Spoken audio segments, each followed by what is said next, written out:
మీకు మీ ప్రియకుమారుడు మా రక్షకుడైన యేసుక్రీస్తు నామములో స్తుతులు స్తోత్రం చెల్లిస్తున్నాం. గడిచిన కాలం అంతా మీ కృపలో భద్రపరిచారు నాయన. ఈ సమయం తండ్రి మరొకసారి ఈ విధంగా మేము ప్రభా సజీవ లెక్కలో తండ్రి చేరి నాయన మీ యొక్క పాద సన్నిధిలో చేరి మీ యొక్క నామాన్ని తండ్రి ప్రభా పాట ద్వారా తండ్రి మహింపరిచి ఉన్నాం.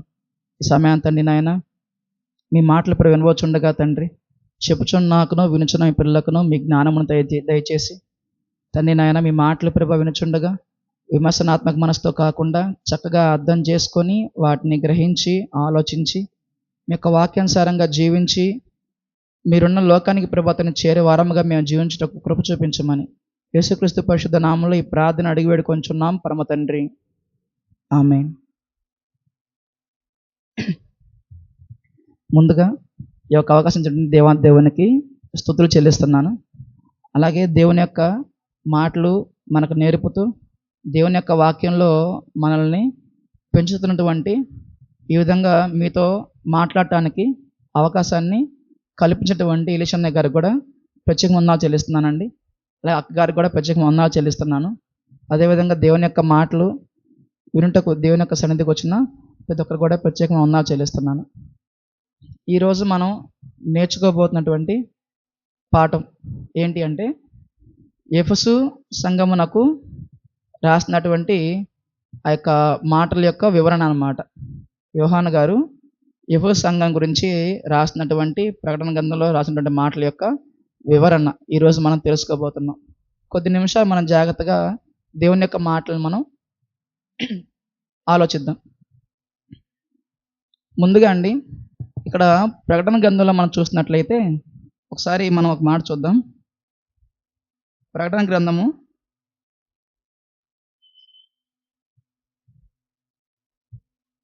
1వ అధ్యాయం,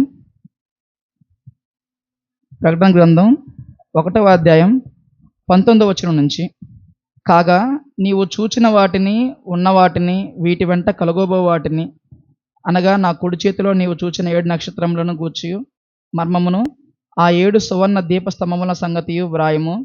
ఆ 7 నక్షత్రములు 7 సంఘములకు దూతలు, ఆ 7 దీపస్తంభములు 7 సంఘములు. ఇక్కడ సంఘములను గూర్చి అయినటువంటి వివరణ అనేది సంఘములను గూర్చి కొన్ని మాటలు రాయమని చెప్పి దేవుడు చెప్తున్నప్పుడు యోహాను గారు రాస్తున్నారనమాట. అయితే వాడు గుర్తుంచుకోవాలి, ఇక్కడ 7 సంఘాలకి 7 సంఘాలను కూర్చేటువంటి వివరణ రాస్తూ ఉంటారు. అయితే ఆ 7 సంఘములకు ఏవైతే మాటలు రాశారో ఆ మాటలు మనం తెలుసుకోవటం అనేది మనకి అవసరమా అని మనం చూసినట్లయితే ఏ సంఘానికి రాసిన విషయమైనా సరే, ఏ పత్రిక రాసినా సరే అది ప్రతి ఒక్కరికి అవసరమైందనమాట. ఇప్పుడు కొరింథీయులకి పత్రిక రాశారనుకోండి, అది కొరింథీ సంఘానికి మాత్రమే అని మనం అనుకోకూడదు. ఎఫెసీయులకు రాస్తే ఎఫెసీయులకు మాత్రం సంబంధించింది అని మనం అనుకోకూడదు అనమాట. ఏ పత్రిక రాసినా ఏ సంఘమునకు రాసినా సరే అది అందరికీ సంబంధించింది అని మనం తీసుకోవాలి. అలా తీసుకోమని ఎవరు చెబుతున్నారు అంటే పౌలు గారే చెబుతున్నారు. ఒక మాట మనం చూసినట్లయితే మొదటి కొరింథీ పత్రిక 1వ అధ్యాయం 2వ వచనం. మొదటి కొరింథీ పత్రిక 1వ అధ్యాయము 2వ వచనం. అక్కడ ఏం చెబుతున్నారంటే, మొదటి కొరింథీ పత్రిక ఆ సంఘమునకు అనగా క్రీస్తు యేసునందు పరిశుద్ధపరచబడిన వారై పరిశుద్ధులుగా ఉన్నటకు పిలువబడిన వారికిని మనకును ప్రభువుగా ఉన్న మన ప్రభువైన యేసుక్రీస్తు నామమున ప్రతి స్థలములో ప్రార్థించు వారికి అందరికీ శుభమని చెప్పి రాయినది. ఈ మాటలు రాస్తుంది, ఈ పత్రిక రాస్తుంది, ఇవి ఓన్లీ కొరింథీ సంఘానికి సంబంధించింది అని మాత్రం మీరు అనుకోవద్దు. క్రీస్తు యేసులో ఉన్నటువంటి ప్రతి ఒక్కరు కూడా ఎక్కడి నుంచి ఎంతమంది అయితే దేవుణ్ణి నమ్ముకొని విశ్వసించి ఆయన నామంలో ప్రార్థిస్తున్నారో, పరిశుద్ధులుగా ఉంటకు ప్రయాసపడుతున్నారో ప్రతి ఒక్కరికి కూడా, పరిశుద్ధులైన ప్రతి ఒక్కరికి, ప్రార్థించే ప్రతి ఒక్కరికి, యేసుక్రీస్తు నందు విశ్వసించిన ప్రతి వారికి కూడా ఈ మాటలన్నీ కూడా వాళ్ళకి సంబంధించినవే. ఇవన్నీ కూడా మీరు ఖచ్చితంగా తెలుసుకోవాలి.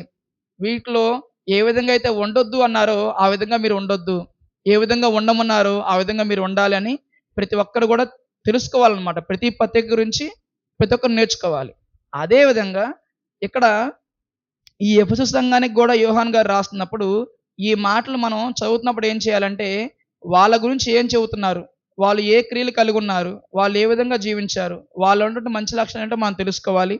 అలాగే వాళ్ళలో ఏ లోపాలు ఉన్నాయో అవి మనలో ఉంటే వాటి మనం సరి చేసుకొని మనం కూడా దేవుని యొక్క వాక్యానుసారంగా జీవించడానికి మనం ప్రయత్నం చేయాలన్నమాట. ముందుగా మనం చూసినట్లయితే అసలు ఎఫెసు సంఘం అంటే ఏంటి అని మనం చూసినట్లయితే, ఎఫెసు పట్టణం అనేది ఆసియాలో ఉన్నటువంటి ఒక పట్టణం అన్నమాట. ఈ ఎఫెసు పట్టణంలో వాళ్ళు ఏం చేస్తూ ఉంటారంటే, కొత్త నిబంధన కాలానికి మనం చూసినట్లయితే ఎఫెసు పట్టణంలో అర్తమీదేవి అని ఒక దేవతకు వాళ్ళు విగ్రహారాధన చేస్తూ పూజలు చేస్తూ ఉండే పట్టణం. ఒక అన్యజనుల పట్టణం అది. అక్కడికి పౌలు గారు వెళ్ళి వాళ్ళకి దేవుని యొక్క మాటలు చెప్పటం, వాళ్ళందరూ కూడా దేవుని యొక్క మాటలు విని వారిలో కొంతమంది మారారు. వాళ్ళు క్రైస్తవులుగా వాళ్ళు మార్చబడ్డారన్నమాట. అయితే అన్యజనుల్లో నుంచి క్రైస్తవులుగా మారినటువంటి వారందరూ కూడా ఒక సంఘంగా ఉన్నారు. ఆ సంఘానికి ఒక పత్రికను రాశారు పౌలు గారు. దాన్నే మనం ఎఫెసు పత్రిక అంటున్నాం. అలాగే ఆ సంఘం గురించి ఇక్కడ యోహాను గారు కూడా మరలా యోహాను గారిని కూడా రాయమని చెప్పి దేవుడే ఆ సంఘం గురించి కొన్ని మాటలు రాయించారనమాట. ఈరోజు మనం యోహాను గారి ద్వారా దేవుడు ఏ మాటలు రాయించారో ఆ సంఘానికి అనే విషయాలు మనం తెలుసుకోబోతున్నాం. అయితే ఆ సంఘమునకు రాయమని చెప్పి 7 మాటలు ఇక్కడ మనకి కనబడతాయి అన్నమాట. ఆ యొక్క ఎఫెసు సంఘం గురించి. ఇంతకీ ఏంటి ఆ 7 వచనాల్లో ఉన్నటువంటి మాటలు ఏంటి? ఆ వివరణ ఏంటో మనం తెలుసుకునే ప్రయత్నం చేద్దాం. మొదటగా మనం చూసినట్లయితే ప్రకటన గ్రంథము 2వ అధ్యాయం 1వ వచనం. ప్రకటన గ్రంథం 2వ అధ్యాయము 1వ వచనం. ఎఫెసులో ఉన్న సంఘపు దూతకు ఈలాగు వ్రాయుము, 7 నక్షత్రములు కుడి చేత పట్టుకొని 7 దీపస్తంభముల మధ్య సంచరించువాడు చెప్పు సంగతులు ఏవనగా. ఇక్కడ మొదటి వచనంలో ప్రభు అయినటువంటి యేసుక్రీస్తు వారు తనను తాను ఏ విధంగా పరిచయం చేసుకుంటున్నారు అంటే, 7 నక్షత్రములను తన కుడి చేత పట్టుకొని 7 దీపస్తంభముల మధ్య సంచరించేవాడుగా ఆయన తన గురించి ఆయన పరిచయం చేసుకుంటున్నారు. ఇక్కడ నక్షత్రములు అంటే మనం ఆకాశంలో చూసే నక్షత్రములు మనం అనుకోకూడదు. నక్షత్రము అంటే మన దానియేలు గ్రంథంలో మనం చూసినట్లయితే బుద్ధిమంతులైతే వాళ్ళు ఆకాశ మండలం మందు జ్యోతుల వలె ప్రకాశిస్తారని మనకు కనబడుతుంది. అంటే నక్షత్రములు అంటే అర్థం ఏంటి అంటే, ఎవరైతే దేవుని యొక్క వాక్యాన్ని చేత పట్టుకొని దేవుని కొరకు జీవించాలని అనేకులను దేవుని వైపు త్రిప్పాలని అనుకుంటూ ఉంటారో వాళ్ళని నక్షత్రాలతో పోలుస్తున్నారు ఇక్కడ. తర్వాత మనం చూసినట్లయితే దూత అనగా సంఘపు దూత అంటే అర్థం ఏంటంటే, దూత అంటే దేవదూతలను రెక్కలు కలిగి ఉన్న దేవదూతలను అని మనం అనుకోకూడదు. ఇక్కడ దూత అంటే అర్థం ఏంటి అంటే పంపబడిన వాడు లేదా వార్తాహరుడు అని అర్థం అన్నమాట. మనం బైబిల్లో చూసినట్లయితే అనేక సందర్భాల్లో తిమోతి గారి గురించి కానీ, బర్నబ గారి గురించి కానీ, సొస్తెనేసు గారి గురించి కానీ, ఎపఫ్రోదితు గారి గురించి కానీ దూత అని వ్రాయబడుతుంది అనమాట. అంటే నక్షత్రము అన్న దూత అన్న దేవుని కొరకు పనిచేయవాడు, దేవుని కొరకు అనేకులను ఆయన వైపు తిప్పువారు అని అర్థం అనమాట. మరి దీపస్తంభం అంటే అర్థం ఏంటి అంటే, దీపస్తంభం మనం ఒక ఫర్ ఎగ్జాంపుల్ మనం చూసినట్లయితే విశాఖ సముద్ర తీరం ఉంది కదా, ఆ తీరంలో వైట్ హౌస్ అని ఉంటుంది.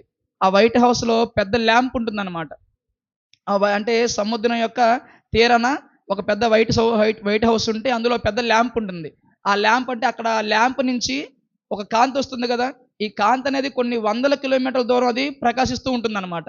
ఇప్పుడు ఆ వైట్ హౌస్లో ఉంటుంటే ఆ దీపస్తంభం నుంచి వచ్చేటువంటి ఆ కాంతి అనేది ఈ సముద్రం మీద ప్రసరిస్తున్నప్పుడు సముద్రం మీద ఎంతో దూరం నుంచి అనేకమైన ప్రాంతాల నుంచి వచ్చే వాళ్ళందరూ కూడా ఏం చేస్తారంటే ఆ లైట్ని చూసిన తర్వాత, ఆ కాంతిని చూసిన తర్వాత, అరే అదిగో అటు పక్క పట్టణం ఉందిరా, ఇటు పక్క ఇలా ఉందిరా అని వాళ్ళు ఆ యొక్క కాంతి యొక్క వెలుగు వల్ల వాళ్ళు తెలుసుకుంటారన్నమాట.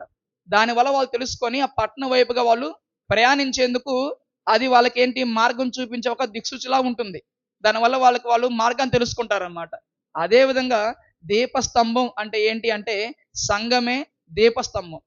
సంఘమే దీపస్తంభం. ఇంతకీ సంఘం ఏం చేస్తుంది? వాక్యం ద్వారా దేవుని యొద్దకు చేరే మార్గాన్ని ఎవరు చూపిస్తారండి? సంఘమే చూపిస్తుంది. సంఘానికి వచ్చినటువంటి ప్రతి ఒక్కరు కూడా ఏం నేర్చుకుంటారు? వాక్యం నేర్చుకుంటారన్నమాట. ఆ మాట మనం చూసినట్లయితే బైబిల్లో ఎఫెసీ పత్రిక 3వ అధ్యాయము 8 నుంచి 11 వచనాలు. ఎఫెసీ పత్రిక 3వ అధ్యాయము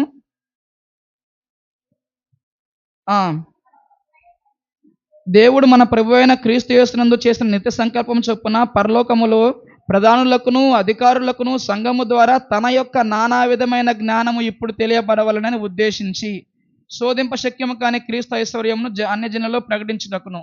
అంటే దేవుని యొక్క వాక్యం దేవుని యొక్క జ్ఞానం అనేది ఎక్కడ తెలియబడుతుందంటే సంఘంలో తెలియబడుతుంది.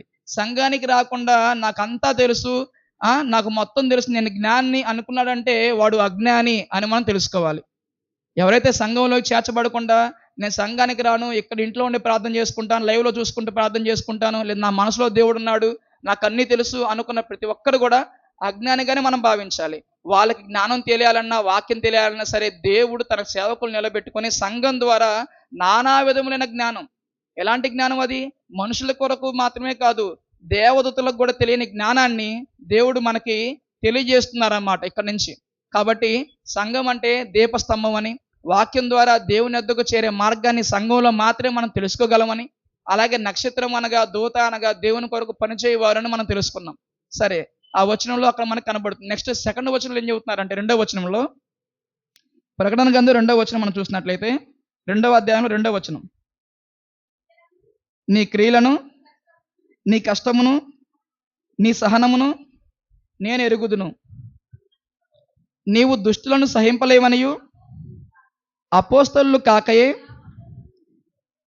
తాము అపోస్తలమని చెప్పుకుని వారిని పరీక్షించి వారు అబద్ధికులని నీవు కనుగొంటివనియు, నీవు సహనము కలిగి నా నామము నిమిత్తము భారం భరించి అలయలేదని నేను ఎరుగుదును. ఇక్కడ రెండవ వచనంలో ఏం చెబుతున్నారు అంటే, నీ క్రియలను, నీ సహనమును, నీ కష్టము నేను ఎరుగుదును అన్నారు. అంటే దీన్ని బట్టి మనకి ఏం తెలియాలి అంటే, దేవుడు మనం చేస్తున్న ప్రతి పనిని గమనిస్తున్నారు. మనం చేస్తున్న ప్రతి పనిని దేవుడు ఆలోచిస్తున్నారు. నువ్వేం చేస్తున్నావు, నీ ఆలోచనలు కూడా దేవుడు తెలుస్తుంది, నువ్వు చేస్తున్న పని కూడా తెలుస్తుంది. ఇక్కడ ఎఫెసు సంఘం వాళ్ళంట చాలా కష్టపడ్డారంట, వాళ్ళు చాలా క్రియలు చేశారంట, చాలా సహనాన్ని కలిగి జీవించారంట. నువ్వు చేసిన క్రియలు కానీ, నీ కష్టాన్ని కానీ, నీ సహనాన్ని కానీ మొత్తాన్ని నాకు తెలుసు, అన్నీ కూడా అన్నీ నేను గమనించాను, అన్నీ నేను తెలుసుకున్నాను, చూశాను అన్నీ కూడా. ఇంకా నువ్వు పైపెచ్చి ఏం చేసావంటే, క్రియలు చేయటమే కాదు, కష్టపడటమే కాదు, సహనం కలిగి ఉండటమే కాదు, కొంతమంది అపోస్తలు కాకుండా కూడా వాళ్ళు మేము అపోస్తలం అని చెప్పుకుంటూ తిరిగే వాళ్ళని కూడా నువ్వు పసిగట్టి కనుగొన్నావు అని చెబుతున్నారు. చూడండి, అపోస్తలు అని చెప్పుకునేటువంటి వాళ్ళు ఉన్నారు, అపోస్తలు కాకుండా కూడా ఉన్నారు. పౌలు గారు ఒక సందర్భంలో ఏమంటారంటే, మీ కాడికి దొంగ అపోస్తలు వస్తున్నారు అని చెప్తారు. వాళ్ళు మోసగండ్రుగా ఉన్నారయ్యా అని చెప్తారు. అంటే ఏంటి? వాళ్ళు అపోస్తలు కాకపోయినా సరే మేము అపోస్తలం అని వాళ్ళు వీళ్ళు కనుగొన్నారంట. ఏమండి? అన్యజనులుగా ఉన్నటువంటి వారు, వాక్యాన్ని తెలుసుకున్నటువంటి వారు అన్యజనుల నుంచి క్రైస్తవులుగా మారి వాక్యాన్ని తెలుసుకొని అందులో కూడా వాళ్ళు ఎలా ఉన్నారో తెలుసా? క్రియలు చేసేవారిగా ఉన్నారు, కష్టపడేవారిగా ఉన్నారు, సహనం కలిగి జీవించేవారిగా ఉన్నారు. దొంగ అపోస్తలను కూడా తెలుసుకొని కనిపెట్టేవారుగా ఉన్నారు. ఎలా కనిపెట్టారు? వాక్యం ద్వారానే కనిపెట్టారు. వాక్యం ద్వారా ఎలా మనం కనిపెట్టగలం అంటే, అపోస్తలులకి ఉండవలసిన కొన్ని లక్షణాలు ఉన్నాయన్నమాట. మన అపోస్తల గ్రంథం మనం చూసినట్లయితే, అపోస్తల కార్యముల గ్రంథము 1వ అధ్యాయము 21 నుంచి 26 వరకు మనం తర్వాత చదువుకోండి. 1వ అధ్యాయము 21 నుంచి 26 వరకు. అక్కడ మనకి ఏం కనబడుతుందంటే, అపోస్తలుగా ఉండవలసినటువంటి వారికి కొన్ని అర్హతలు ఉన్నాయన్నమాట. అవి మనకు కనబడతాయి. ఎవరు అపోస్తలు అంటే, యేసుక్రీస్తు వారితో ఉన్నవారు, యేసుక్రీస్తు వారితో సమకాలికులుగా ఉన్నవారు, యేసుక్రీస్తు వారు చేసినటువంటి కార్యాలని చూసినటువంటి వారు, యేసుక్రీస్తు వారు చెప్పినటువంటి మాటలని విన్నటువంటి వారు, వీళ్ళందరూ అపోస్తలు అన్నమాట. ఓకేనా? కాబట్టి ఇలాంటి లక్షణాలు ఎవరైతే కలిగి ఉంటారో, ఈ యొక్క అర్హతలు ఎవరైతే కలిగి ఉన్నారో వాళ్ళు అపోస్తలు. మరి అక్కడ ఆయనతో ఉండకుండా, ఆయన చేసిన కార్యములు, క్రియలు చూడకుండా, అలాగే ఆయన మాటలు వినకుండా చాలా రోజుల తర్వాత మేము కూడా అపోస్తలం అని చెప్పేసి అని దొంగబావు చేసుకుంటూ తిరిగే వాళ్ళు ఎవరో కూడా వీళ్ళంట వాక్యం ద్వారా ఏం చేశారంటే వీళ్ళు కనిపెట్టారంట. ఓకేనా? చూడండి ఒకసారి. కష్టాన్ని చేశారు, క్రియలు చేశారు, సహనం కలిగి ఉన్నారు, దొంగ అపోస్తలను కూడా కనిపెడుతున్నారు.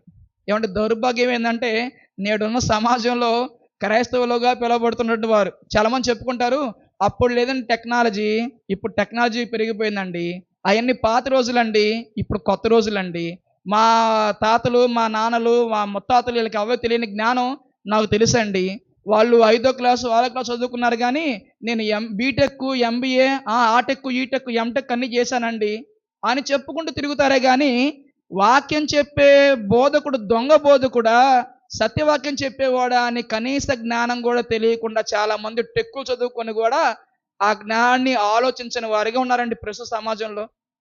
అవునాక చెప్పండి. ఇక్కడికి రండి, దీవెనలు వస్తాయి, ఆశీర్వాదాలు వస్తాయి, స్వస్థతలు వస్తాయి. చచ్చిపోతే సమాధి పెట్టి వచ్చిద్ది, బర్త్డే వస్తే నామో గిఫ్ట్ వచ్చిద్ది, బాక్స్ వచ్చిద్ది, ఐస్ క్రీమ్ ఏంటి కేక్ వచ్చిద్ది. ఇలా చెప్పుకుంటూ ఉంటే వాళ్ళ కాడికి వెళ్తున్నారే కానీ ఆ, మీరు బైబిల్ మూసేయండి, బైబిల్ మొత్తాన్ని కథలా చెప్తాను అని చెప్పే వాళ్ళ కాడికి వెళ్తున్నారు కానీ వీళ్ళు చెబుతుంది నిజమా కాదా, బైబిల్ని ప్రతిరోజు కూడా పరిశీలించమని చెప్పి బైబిల్లో ఉందా, లేదా చర్చికి వచ్చి బైబిల్ మూసేయండి కథలా చెప్తాడు పాస్టర్ గారు వినండి అని చెప్పి బైబిల్లో ఉందా చెప్పండి. ఏమండి సమాజంలో నేడు చూసినట్లయితే అండి అప్పుడే దొంగ బోధకులు తయారయ్యారంట. అప్పుడే అసలు చూడండి, బోధకులే కదండి అపోస్తలని చెప్పుకున్నా అంటే వాళ్ళు అప్పుడే. అసలు వాళ్ళకి ఎన్ని గుండ్లు ఉండాలండి అపోస్తలని చెప్పుకోవాలంటే. మరి అప్పుడే అలా ఉన్నారంటే మరి ఇప్పుడు ఇంకెలా ఉన్నా చెప్పండి. ఇప్పుడు కూడా చాలా మంది బిషప్పులని, రెవరెండ్లని, ఆ అపోస్తలని చెప్పుకుంటూ ఉంటారన్నమాట. మరి వీళ్ళు చెబుతున్నటువంటి వీళ్ళందరూ కూడా సత్యవాక్యాన్ని బోధిస్తున్నారా? ఏం చేస్తున్నారు? వాళ్ళు చెప్పుకునేది తప్పు, తర్వాత మళ్ళీ వాళ్ళు చెప్పే వాక్యం కూడా తప్పే. మరి ఎంత తప్పుడు వాక్యం చెబుతున్నారు, బైబిల్లో ఇలా ఉంది, దేవుని కొరకు కష్టపడాలని ఉంది, అసలు క్రైస్తవుడైనందుకు శ్రమను అనుభవించాలని బైబిల్లో కనబడుతుంది, కానీ క్రైస్తవులకు శ్రమలే లేవు, దీవెనలు ఆశీర్వాదం చెబుతున్నాడు, ఈయన చెప్పే బోధ తప్పుడు బోధ అని ఒకనాటి ఎఫెసు సంఘం లాగా ఆలోచించేవారు నేడు సమాజంలో ఉన్నారా చెప్పండి? వేల మీద లెక్కబడేది తెలుసా ఆలోచించేవారు ఉన్నారా లేరా అని. అలా అయిపోయింది సమాజం. చర్చికి వెళ్తున్నాం, పట్టుకున్నాం, బయలు పట్టుకున్నాం, వెళ్తున్నాం వస్తున్నాం అన్నట్టుగా ఉంటే కాదు. వెళ్తున్నాం వస్తున్నాం అన్నట్టుగా ఉన్నటువంటి వాళ్ళందరికీ కూడా ఒక ప్లేస్ దేవుడు సెట్ చేశారు, తెలిసిందే అది. కాబట్టి మనం ఏం చేయాలంటే కష్టం చేయాలి, క్రియలు చేయాలి, సహనం కలిగి ఉండాలి. మరి ముఖ్యంగా దొంగ బోధకులు ఎవరు కూడా కనిపెట్టి, మనకి బైబిల్లో పౌలు గారు మాట చెప్తారన్నమాట, మేలైన దానిని పరిశీలించి దాన్ని పట్టుకోమని చెప్తారు. ఎక్కడ సత్యవాక్యం ఉందని తెలుసుకొని కనుగొని దాన్ని పట్టుకోవాలి.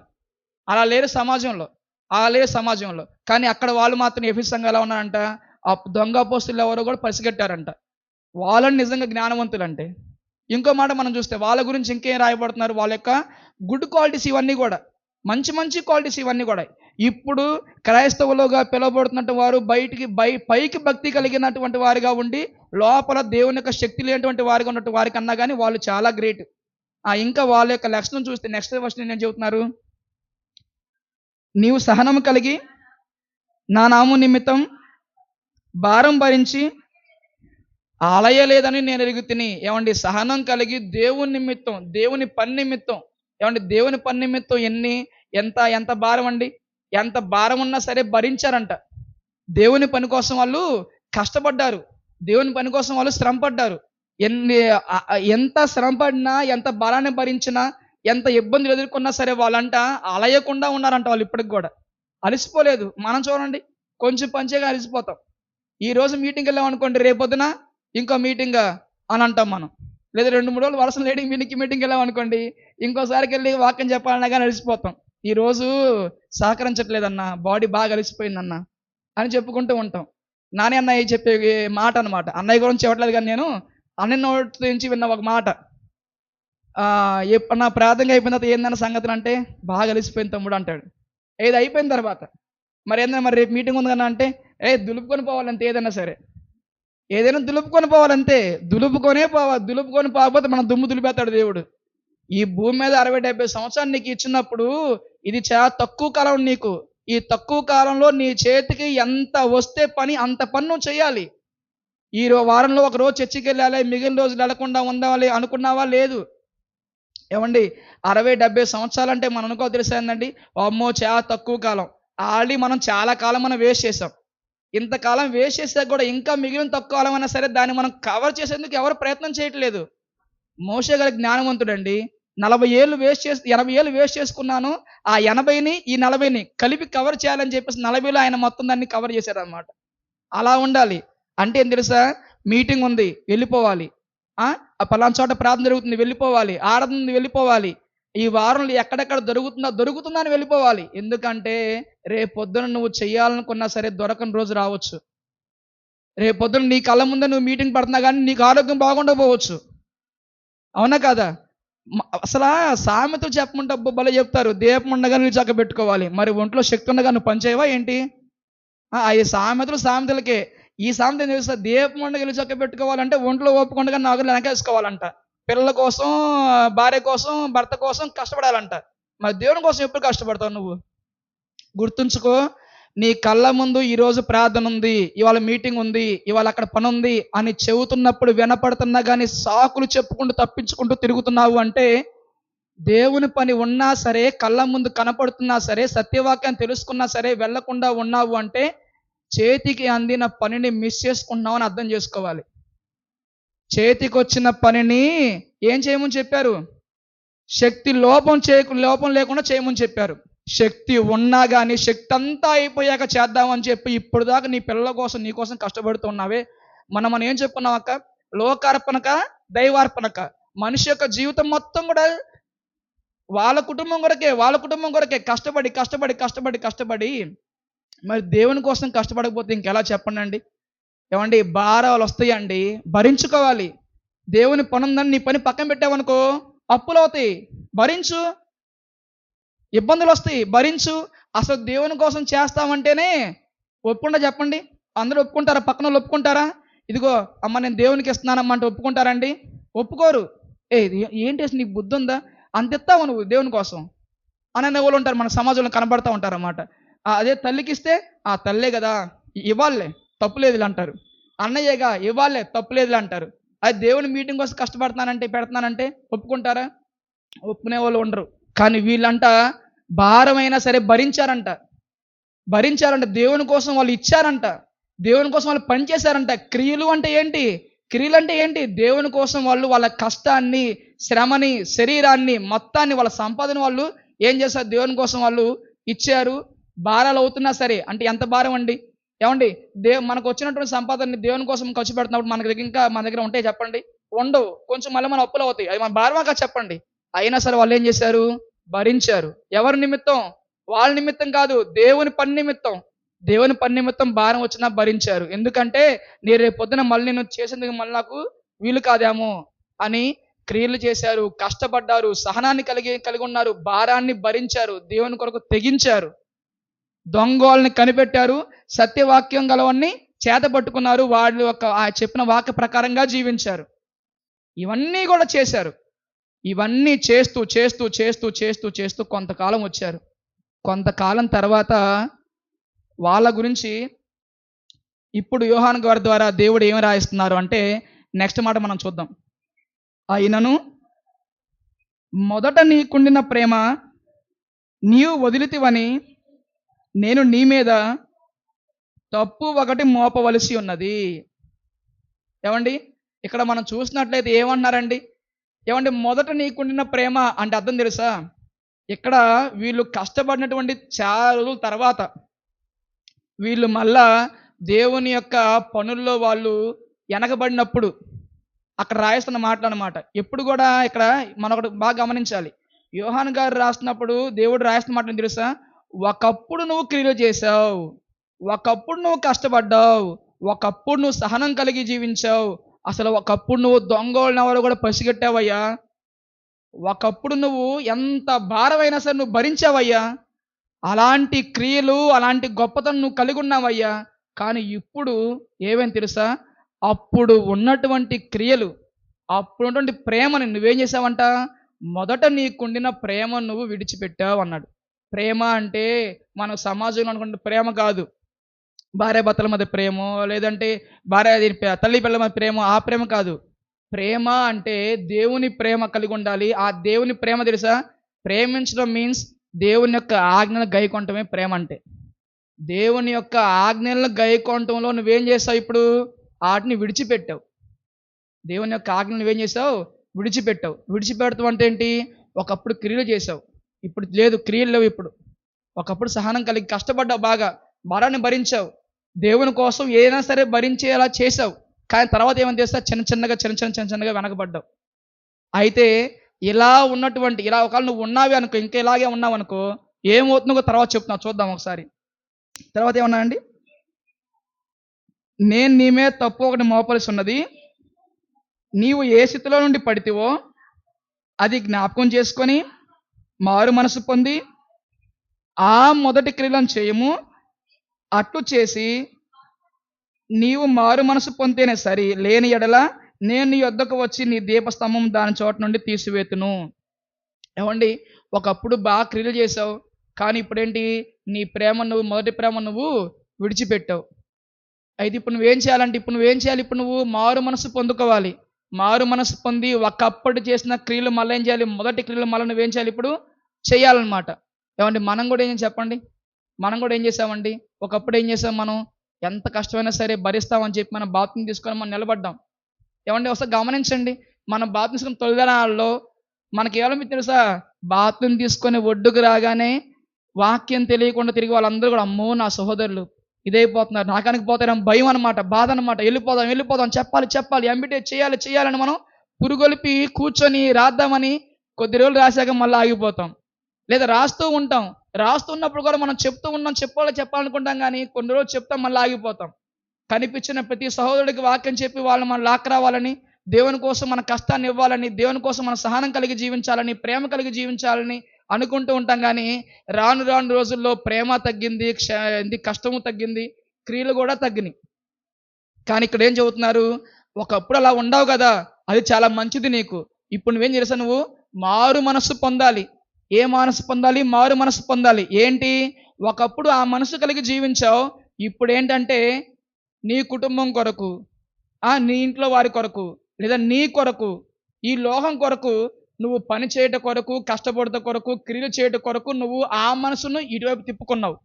ఇప్పుడు నువ్వేం చేస్తావు? ఇప్పుడు నువ్వు ఈ మనసు మళ్ళా నువ్వు మారాలి నాయన, మళ్ళా నీకు అదే మనసు రావాలి. ఒకప్పుడు నీకున్నటువంటి క్రియలు నువ్వు ఖచ్చితంగా చేయాలి, ఆడకు నువ్వు రావాలి అని అంటున్నారు. ఏమంటే మన అపోస్తలుల కార్యాల్లో ఒక మాట మనం చదువుకుంటాం.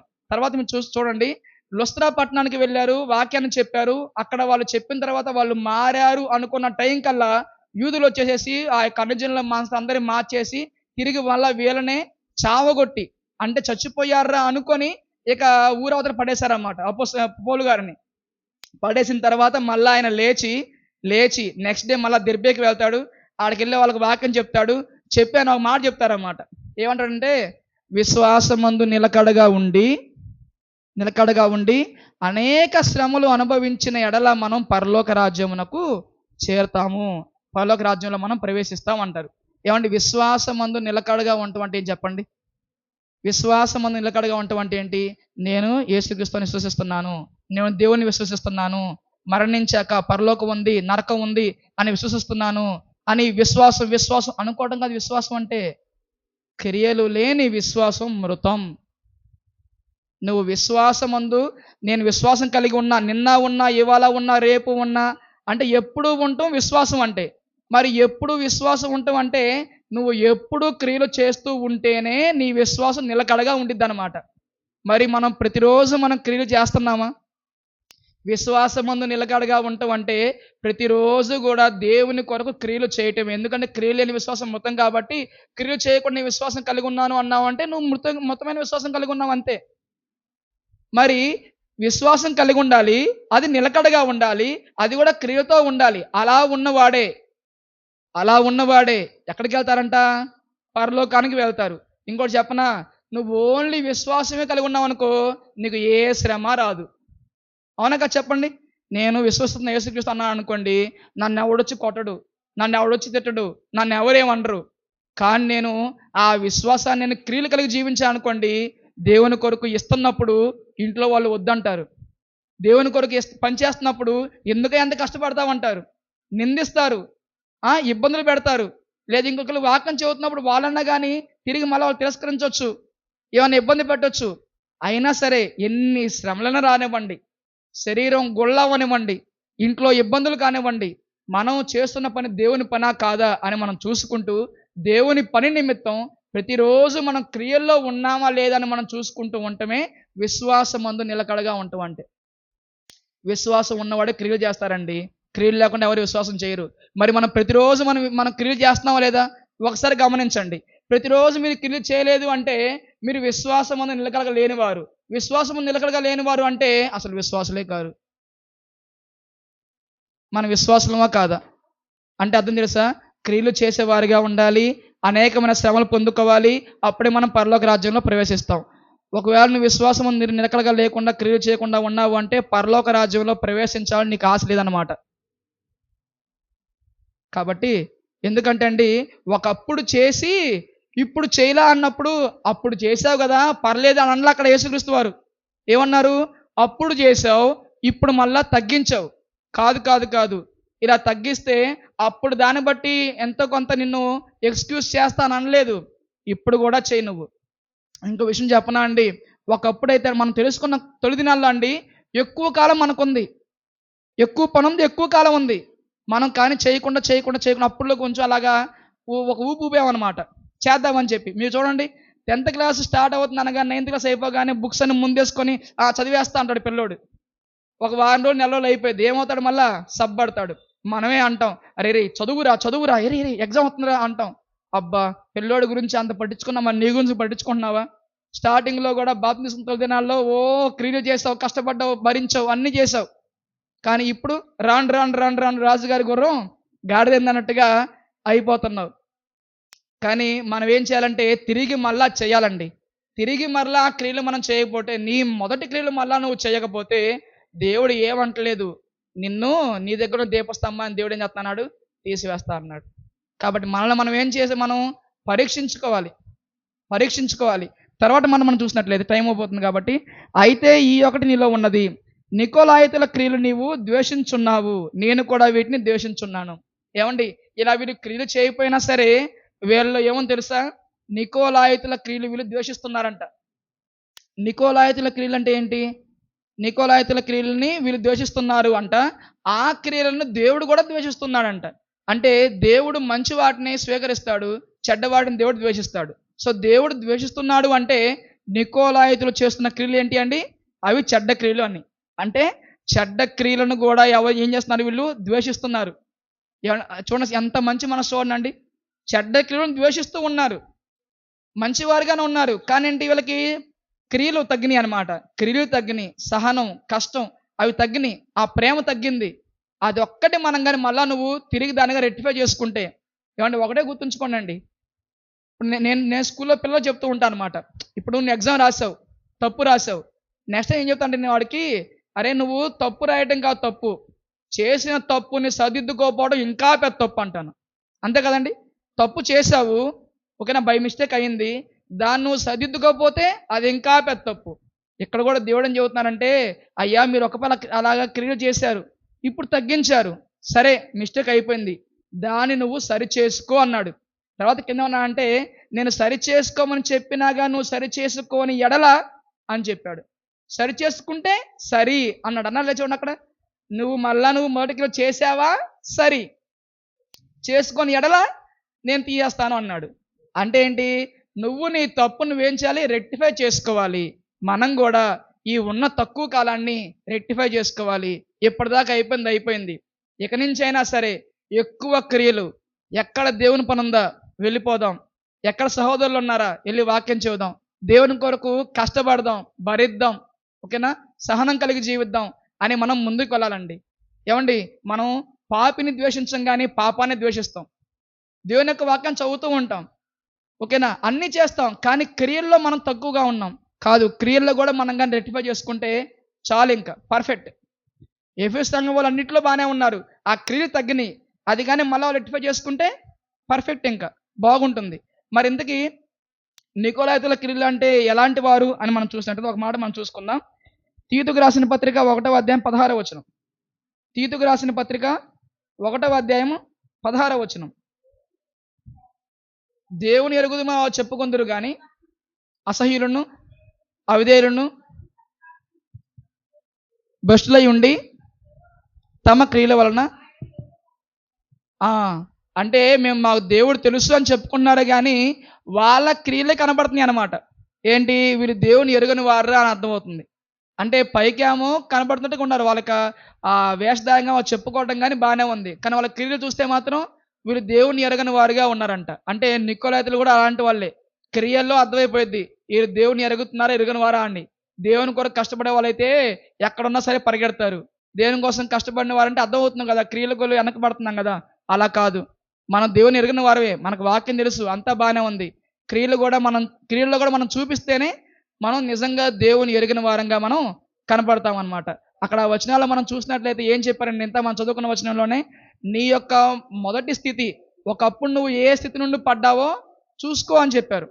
ఏమండి, ప్రతి మనిషి కూడా ఖచ్చితంగా వాడు అంటే ఒక ఒక వ్యక్తి, ఒక క్రైస్తవుడైనా సరే మొదటే ఉన్నటువంటి స్థితి ఏంటి, ఇప్పుడున్న స్థితి ఏంటి మనం చూసినట్లయితే, ఒకప్పుడేమో దేవుని కొరకు బాగా బతకాలని తపన, ఆ అక్కడ హృదయంలో అది రేగుతూ ఉంటుందన్నమాట. దేవుని కోసం పని చేయాలి చేయాలి చేయాలి చేయాలని. కానీ ఉండే కొద్ది ఏమని తెలుసా, అక్కడి నుంచి మనం పడిపోయాం. ఒకటే గుర్తుంచుకోనండి, నువ్వు 99 మెట్లు ఎక్కిన తర్వాత ఒక్క మెట్టు జారావే అనుకో, 98కి రావు నువ్వు. ఒక మెట్టు నువ్వు జారేందుకు నువ్వు ట్రై చేసి నువ్వు ఛాన్స్ ఇచ్చావా సాతానికి, ఆడ నుంచి నిన్ను సరాసరి జీరో తీసుకొచ్చుద్దనమాట. మొదటి మెట్టు కాడికి వచ్చి ఈడ కాసేపు నుంచోమ్మా అని చెప్పదు, తిరిగి మళ్ళా నేలం పడేసిద్ది. నువ్వు మళ్ళా ఎత్తుకోవాలి ఫస్ట్ నుంచి. అది విషయం. ఒక్కసారి మనం సాతానికి అప్పగించి మనోడికి ఛాన్స్ ఇచ్చామనుకోండి, చిన్న చిన్నగా వాక్యం ఏం చదువుదాంలే, వాక్యం ఏం విందాంలే, మనకు తెలియని వాక్యం అయింది, మనం చదవందా అయింది, మనకి వీడియోలో కనపడందా అయింది, అన్నయ్యలో చెప్పందా అయింది అని అలా అలా అలా అలా అలా మనం దూరం అయిపోతాం అనమాట. సో మొదట ఉన్న స్థితి మనం తెలుసుకోవాలి. ఇంకా చెప్పనా అండి, తప్పిపోయిన కుమారుడే నిన్నటువంటి క్రైస్తవుల కన్నా కానీ చాలా మంది కన్నా బెటర్ అండి తెలుసా. తప్పిపోయాడు, తండ్రి నుంచి దూరంగా వెళ్ళిపోయాడు, పందులు తినే పొట్టుకాడికి వచ్చాడు వారి స్థితి. ఆడకు వచ్చాక అతనికి ఏమర్థమైంది, వామ్మో నా తండ్రి దగ్గర ఎలా ఉండే ఎంత బాగుండేవాడిని, ఒకప్పుడు నా స్థితి అది కదా, నేను నా తప్పుల వల్ల ఇక్కడికి వచ్చి పడ్డాను కదా, తిరిగి మళ్ళీ అక్కడికి వెళ్తానని వెళ్ళాడు లేదా, మళ్ళా వెళ్ళాడు. మరి నేనటువంటి క్రైస్తవులకు పిలువబడుతున్న వాళ్ళందరూ కూడా, ఒకప్పుడు నేను దేవుని కోసం నేను దేవుని కోసం పని చేద్దాం అనుకున్నాను, చిన్నగా చిన్నగా చిన్నగా చిన్నగా పని కష్టం భారం అన్నీ కూడా తగ్గిపోయింది, కుటుంబం కాడికి పనిచేసే విధంగా మనం మారిపోయాం. మరి మనం ఇప్పటికైనా కానీ, అమ్మో ఒకప్పుడు నేను అలా పనిచేస్తున్నాను కదా, తిరిగి అలా పని చేయాలి కదా అని అనుకుంటున్నారా, లేదా అలాగే జీవిస్తూ ఉన్నారా అని మనం జాగ్రత్తగా అర్థం చేసుకొని తిరిగి మన యొక్క మొదటి స్థితికి మళ్ళీ మనం రావాలి. అలా ఎవరైతే వస్తారో తెలుసా, వాళ్ళే చెవులు గలవాడని అక్కడ 7వ వచనంలో కనబడుతుంది అనమాట. చెవులు గలవాడు ఆత్మ సంగముతో చెప్పు మాట వింటాడు. కాబట్టి ఎవరైతే ఇక్కడ ఈ యొక్క సంఘం గురించి మొత్తం మనం తెలుసుకోవాల్సింది 3 విషయాలు. మంచిని ప్రేమించాలి, చెడుని ద్వేషించాలి, ఒకప్పుడు ఉన్నటువంటి క్రియలు, కష్టము, సహనము అవన్నీ కూడా మనలో ఏం తగ్గినాయో వాటిని మనం రెక్టిఫై చేసుకొని తిరిగి మళ్ళా మొదటి స్థితికి, ఎక్కడి నుంచి పడిపోయామో తిరిగి మళ్ళీ అక్కడికి వెళ్ళాలి. అక్కడికి వెళ్ళాలని నీ యొక్క తప్పు నువ్వు సరిదిద్దుకోలేదా, అది చాలా పెద్ద తప్పు. కాబట్టి సరిదిద్దుకున్నావా సరే, అప్పటిలాగా దేవుని కొరకు ఎక్కడున్నా సరే మీటింగ్ వెళ్ళిపోయావా సరే. ఏమండి, మనం వెళ్ళకపోతే ఇంకెవరితో చెప్పండి. సత్యవాక్యం తెలిసిన మనమే వెళ్ళకుండా, మనమే ఉంటే మీటింగ్కి వెళ్ళకుండా దేవుని యొక్క పని కోసం మనం ముందుకు తెలియని వాళ్ళు ఎలా అవుతావు చెప్పండి. కాబట్టి తిరిగి మళ్ళా ఆ క్రియలకు నువ్వు వచ్చావా సరే, రాలేదంటే మాత్రం నీకు ఉరి. కాబట్టి ప్రార్థన చేసుకుందాం, దేవుని కొరకు జీవించే విధంగా మనం ఉండాలని. మనం మొదటి క్రియలు మనం అన్నీ కూడా తిరిగి మళ్ళా ఆ క్రియలు చేసే వారంగా మనం తిరిగి ఆ యొక్క మొదటి స్థితికి మనం వెళ్ళాలని కోరుకుంటూ నా మాటలు ముగిస్తున్నాను. ప్రార్థన చేసుకుందాం. మహాపరిశుద్ధుడు మహోన్నతుడు గనుడైన మా ప్రియ పల్లగొప్ప తండ్రి, మీకు మీ ప్రియ కుమారుడు మా రక్షకుడైన యేసుక్రీస్తునామములో స్తుతులు స్తోత్రం చెల్లిస్తున్నాం. ఇంతవరకు ప్రభు శ్రేష్టమైన మాటలు మేము తెలుసుకున్నాము నాయన తండ్రి. ఎఫెసు సంఘం గురించి ఎన్నో మంచి మాటలు మేము తెలుసుకున్నాం తండ్రి. వాళ్ళు క్రియలు చేశారు, కష్టాన్ని అనుభవించారు, సహనాన్ని అనుభవించారు, దొంగ అపోస్తలను వాళ్ళు కనిపెట్టారు నాయన. వాళ్ళు మీ కొరకు ఎంతో భారాన్ని భరించారు తండ్రి. మీ పని కొరకు తండ్రి నాయన గొప్పగా తండ్రి వాళ్ళని జీవించారు నాయన. కానీ వాళ్ళలో ఆ యొక్క ప్రేమ అనేది వాళ్ళు దాన్ని విడిచిపెట్టారని, వాళ్ళ యొక్క క్రియలు మొదటి క్రియల నుంచి వాళ్ళు మళ్ళీ పడిపోయారని మీరు వాళ్ళకి జ్ఞాపకం చేసి, మీరు మళ్ళీ ఆ క్రియలకు చేయండి అయ్యా అని మీరు చెప్తున్నారు తండ్రి. ఆ విధంగా చేస్తే సరి అన్నారు, లేదంటే మాత్రం వాళ్ళని వాళ్ళ దగ్గర నుంచి దీపస్తంభాన్ని తీసివేస్తామని చెప్పారు.